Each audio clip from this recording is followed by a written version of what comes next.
Today I am going to talk about wood screws that behave themselves and also about their brothers that are special cases for treatment. First I shall show the tools that are used solely for countersinking wood screws. Then I shall show the tools that are used to drill pilot holes and to pre-drill wood boards.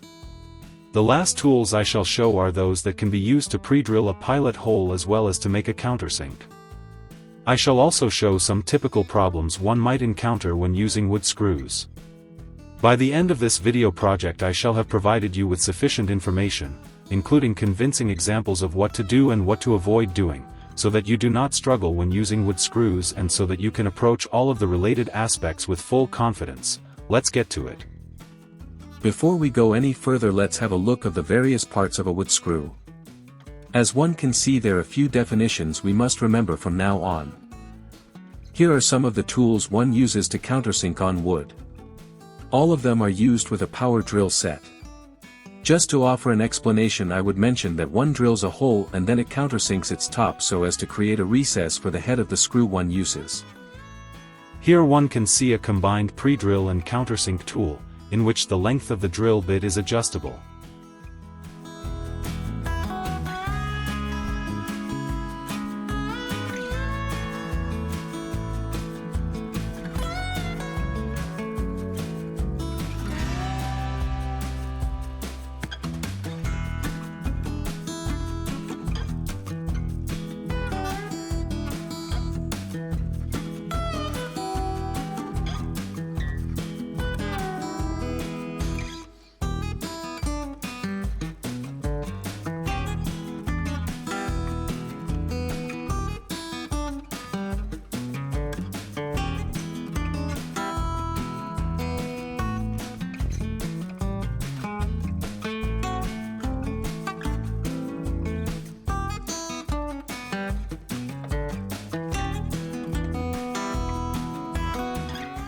What follows are 5 combined pre-drill and countersink tools, of different diameter drill bits. The length of the drill bit is fixed by the makers, but the countersink portion can be moved along the drill bit. What is nice about this tools is that the drill bit is pointed so it is easy to place them exactly where one wants to drill. What follows is 4 pre-drill and countersink tools which are provided with a stopper so it is possible to accurately set the exact depth of the countersink. The stoppers rotate so it is easy to carry out the work they are intended to do. Each of these tools accepts a set size of drill bit, so one has to purchase separate tools for each size of drill bit one needs. Here we can see the pre-drill and countersink tool mounted on a power drill.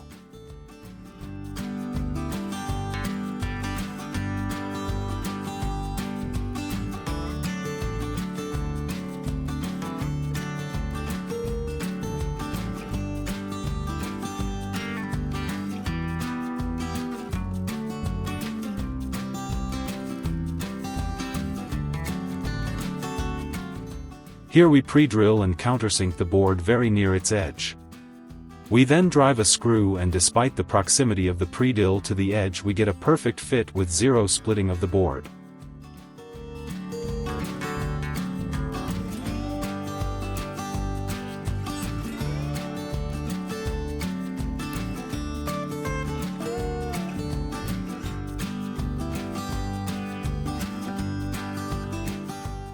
It must be noted that this is a screw with shank.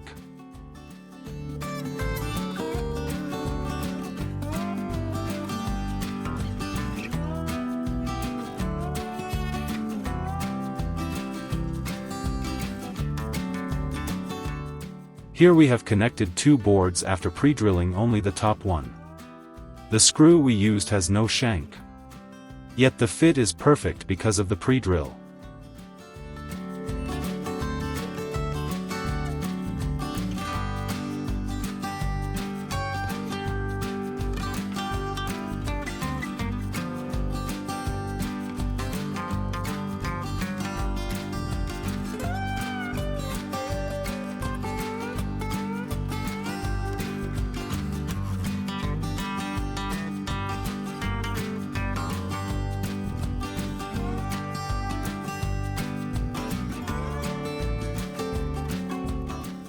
Here is an example of what happens when one uses a screw of relatively large diameter, as compared to the size of the pre-drill. This screw has no shank. No pre-drilling has been carried out in the lower board either. As can be seen, the top board lifts. This is a typical unsuccessful connection, due to the inadequate preparation made.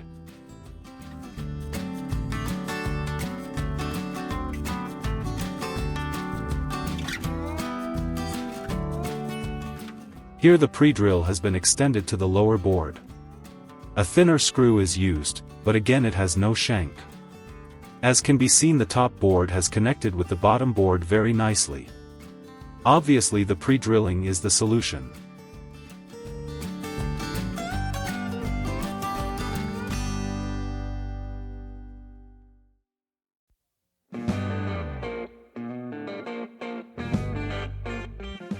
The thicker screw, with no shank, is tried here once again. As can be seen, the top board has connected with the bottom board perfectly. Pre-drilling saved the day, again.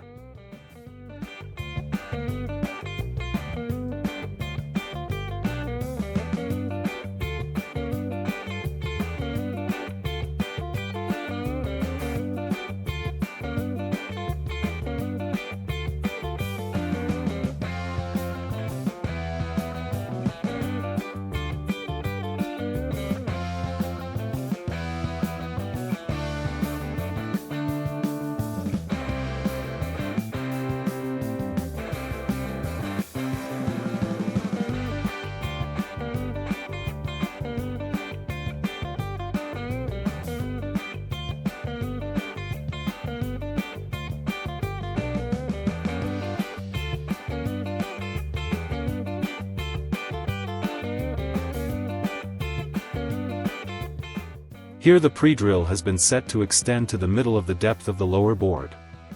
A large diameter long screw, with no shank, has been used. As seen, the drilling is flawless. We achieved, with little effort, a perfect connection between the two boards. Pre-drilling makes life so easy.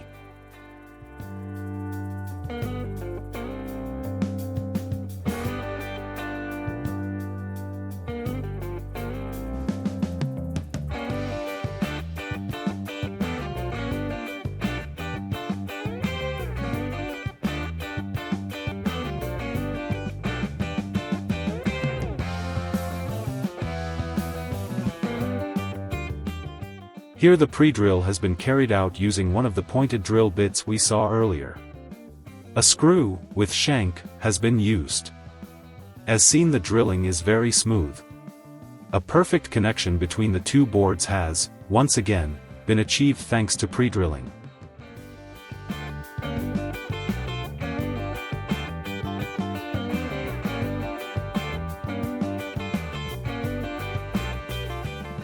A long time ago we invented the nail, and later we added threads to it and we called it a screw.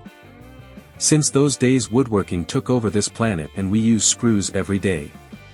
It is very difficult to think of building tools, furniture, and all sorts of other everyday life items if we did not have screws. However, as we saw in the earlier parts of this video, it is important to choose the correct type and size of a screw for each piece of woodwork we try to accomplish. It is equally important that we introduce pilot holes by pre-drilling the wood boards and wood sheets that we use, including countersinking them. As a reminder, here are the main parts of a wood screw, once again.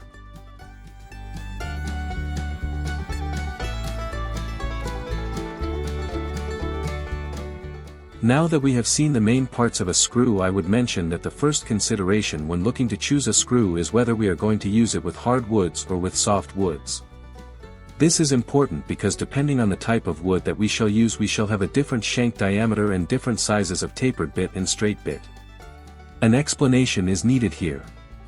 A wood screw with a tapered bit or tapered shank has an unthreaded part that runs from the head to the start of the threads, and this section becomes thinner as it approaches the threaded part.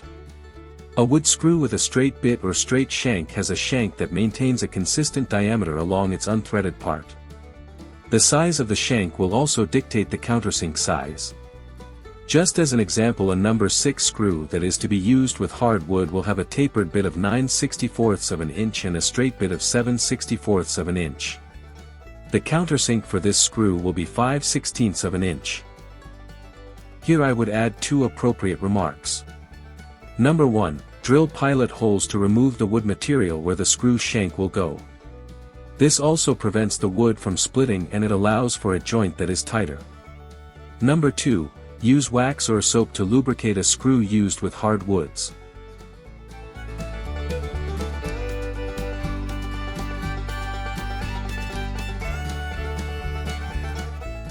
The following are different types of wood screws, for quick reference.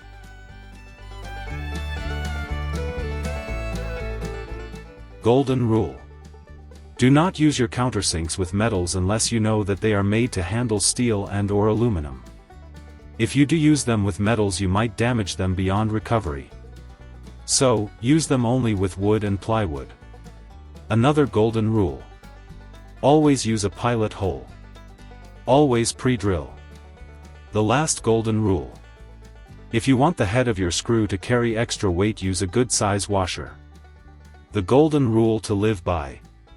Use good quality screws together with the appropriate driver bits, otherwise you might find that the heads of your screws keep on stripping. And you don't want that, do you?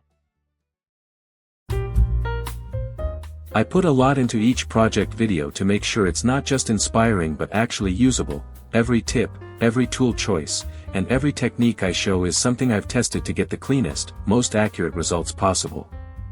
So if you're into building smarter, cleaner, and with confidence, make sure to subscribe, tap that bell so you never miss a build, and give the video a like if you found it helpful.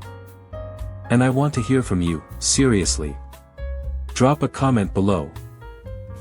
Whether it's a tweak you'd suggest, a feature you'd add, or even how you might adapt this for your own shop, your input doesn't just help the channel, it helps the whole community. Let's build better, together.